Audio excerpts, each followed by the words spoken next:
오늘 본문은 어제 본문과 연결되어 있습니다.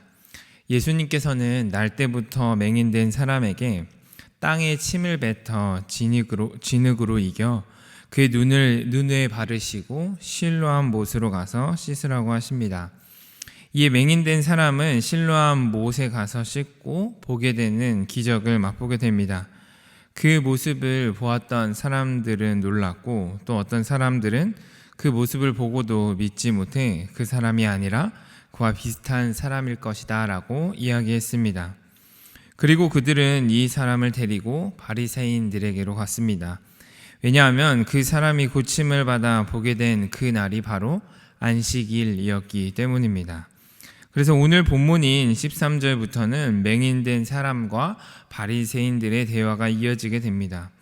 오늘은 이 대화들을 통해서 복음이 아닌 율법주의적 모습으로 살아가는 삶의 특징이 무엇인지, 또한 복음으로 살아가는 것이 무엇인지에 대해서 함께 살펴보려고 합니다. 첫 번째 특징은 바로 무정함입니다. 무정의 뜻은 따뜻한 정이 없이 쌀쌀맞고 인정이 없다라는 뜻입니다. 즉 함께 기뻐하지 않는다라는 것이죠.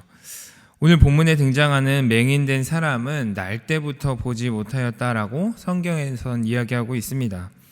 날 때부터 보지 못했다면 평생 빛조차 보지 못했을 것입니다. 저희가 어두운 곳에 잠깐만 가도 두렵고 괴롭고 불편한데 아무것도 보지 못한 그런 답답하고 불편하고 심적으로 괴로운 삶을 살았던 것이 바로 이 맹인의 삶이었다라는 것입니다. 그런데 이 맹인이 눈을 뜨게 된 것이죠. 빛을 보게 된 것입니다.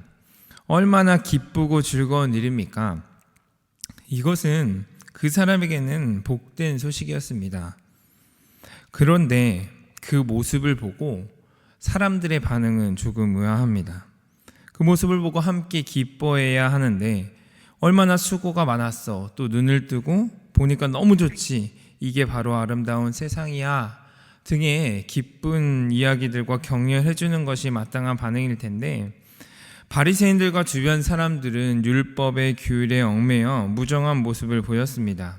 함께 기뻐하지 않았고 오히려 안식일에 그 일이 일어났다는 것에만 집중하였습니다.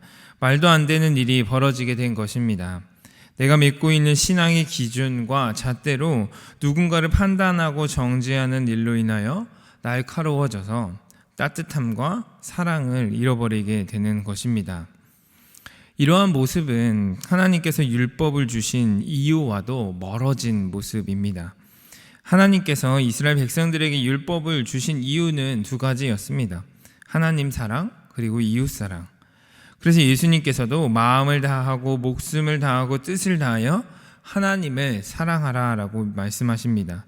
이와 동시에 내 이웃을 내 몸과 같이 사랑하라 라고 말씀하시죠. 하나님께서 허락하신 은혜 속에서 생명을 살리고 사랑을 나누며 살아가라고 율법을 우리에게 허락하신 것입니다. 그런데 율법주의자들은 하나님의 이러한 목적을 무시한 채 그저 율법의 조항을 지키는 데에 목숨을 걸었습니다. 그리고 그렇게 살아가지 않은 자들을 정죄하였던 것이죠.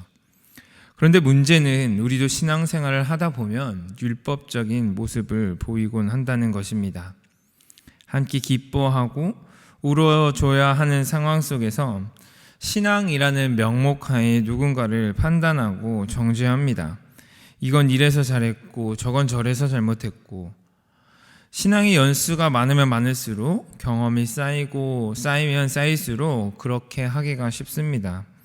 복음 안에서 사랑을 나누는 것보다 경험과 기준이 앞서게 되는 것이죠. 이런 모습은 마치 오늘 본문에 등장한 바리새인들의 모습과도 같습니다. 상황은 이해가 되지만 거기서 그러면 안 되지라는 말로 포장을 하곤 합니다. 그런데 그 상황 속에서 우리에게 진정으로 필요한 것은 무엇이냐면 바로 사랑입니다. 하나씩 CCBB를 가리는 것이 아니라 생명을 살리는 방향으로 나아가는 과정 속에서 함께 공감하며 함께 안타까워하며 기뻐해야 하는 것입니다. 두 번째로 율법주의적 모습으로 살아가는 사람들은 두려움을 조장하는 특징을 가지고 있습니다.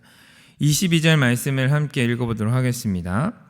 그 부모가 이렇게 말한 것은 이미 유대인들이 누구든지 예수를 그리스도로 시인하는 자는 출교하기로 결의하였으므로 그들을 무서워함이로라.